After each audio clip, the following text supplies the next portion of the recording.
Hello, my name is Mary Lawson, and the topic I will be discussing today is ethnic considerations, focusing on Asian and Pan-Asian populations.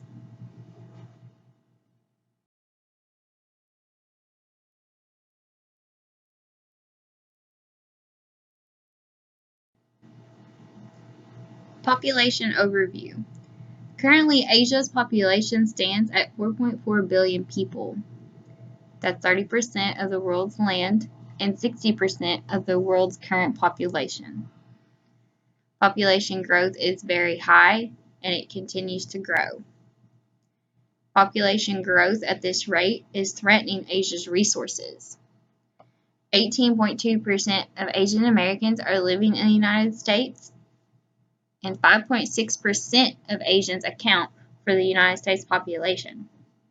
This racial group is defined as people having origins in any of the original peoples of Eastern Eurasia, Southeast Asia, or the Indian subcontinent. Asian Americans represent both extremes of the socioeconomic and health indices. Some continued facts on population overview for Asian populations. Per 1,000 births, 3.78 deaths occur in infants in Asian populations. Generally, Asian populations are considered healthy. That would be a low 0.8.1% of all persons, all ages, are in fair or poor health, which is low compared to the United States or white populations.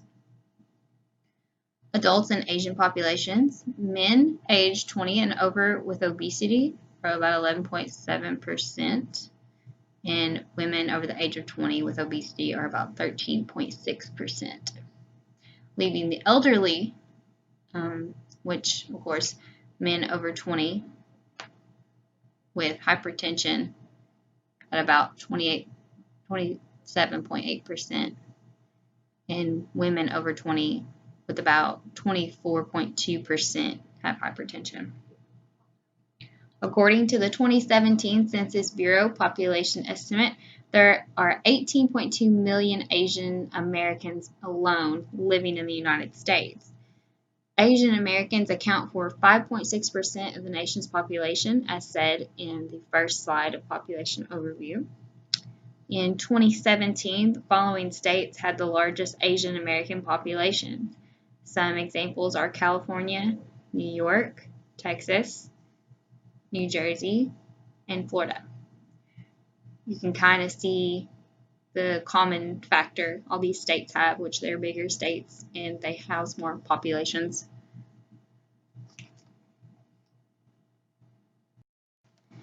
Now that you have a better understanding of where the Asian population is located in the United States and how much of the population they actually make up, let's dive into growth and development for Asian populations. So the Asian population growth quadrupled by the 21st century, which is major. According to the Census Bureau projections, the 2015 life expectancies at birth for Asian Americans are 79.9 years of age. Let's round that to 80, with about 82 years of age for women and 77.5 years for men. So, in turn, they're living longer. 86.9% of all Asians in the United States, 25 and older, had at least a high school diploma, and 53.8% of Asian Americans earn at least a bachelor's degree.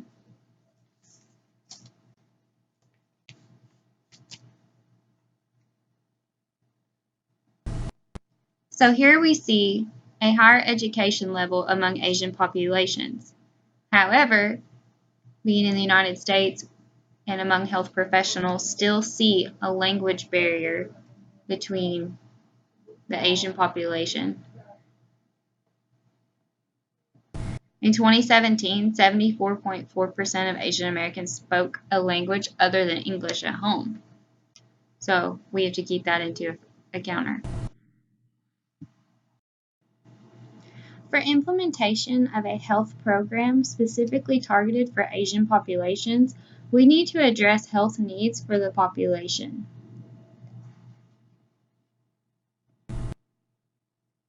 We will cover language barriers, see if translators will be required for such health programs. We will cover how health professionals should be aware of lingo, both English and Asian. We will cover the importance of culture competency. You need to be, as a health professional, you should be aware of religious practices of Asian culture. Are there any barriers from those religions that may arise, such as can they not eat certain foods, or can they not practice certain health beliefs? We will also look at, just touch on a little bit, some types of religions for Asian cultures, because of course this will play into implementation of our program.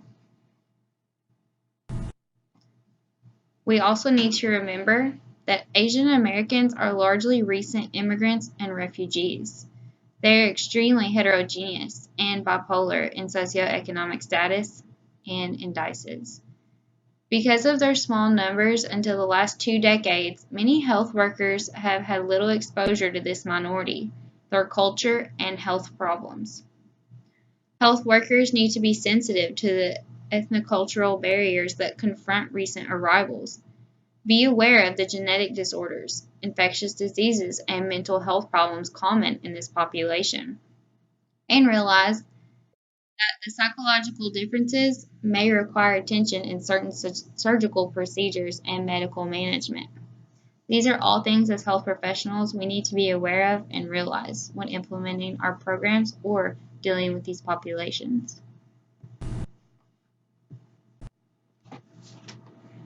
As we cover health needs for the Asian populations, let's also take a look at health risks for Asian populations.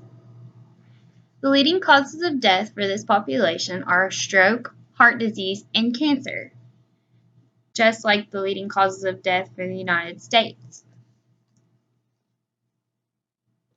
Asian Americans contend with numerous factors which may threaten their life and health, such as lung cancer, which is also one of the leading causes of death in the United States. 4.3% of women over age 18 currently smoke cigarettes, and 13.5% of men over age 18 who currently smoke cigarettes, according to the CDC. Surprisingly, suicide rate in Asian American women over 65 years of age is at 11.6 per 100,000 women. I was surprised. Also, cervical cancer in Asian American women are 5 times more likely to develop than in the average American white woman. I was also surprised by this. And as health professionals, we need to remember that health risks are higher for refugees as well.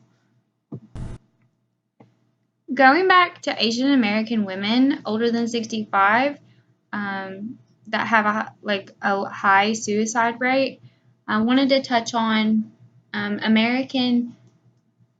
Asian American women, aged 18 or older. 2.7% have attempted suicide at some point in their lives, and 9.1% of the group reported having had suicidal thoughts, which again was very surprising to me, but it's true.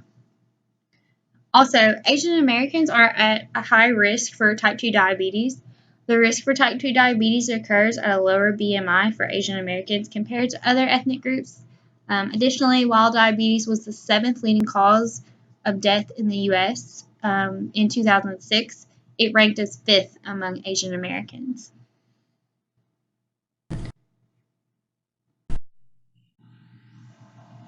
When considering programming implications for a program that is targeted specifically for Asian populations, the following should apply. Your program should apply and adjust to all ages. It should be affordable, time-friendly, and goal-oriented, like many health programs. The program should acknowledge different languages and language barriers, and the program should remain open-minded and culturally competent. Some programming concerns and considerations that should be taken into consideration when forming a program for this targeted population should be: some common questions asked will be, will this program contain language barriers? Will this program be open to my way of thinking and cultural values? This is where us as health professionals should focus on cultural competency. Some other questions is this program open-minded? And can the professionals within this program relate to my struggles of being a minority? These are some things to think about when creating your health program.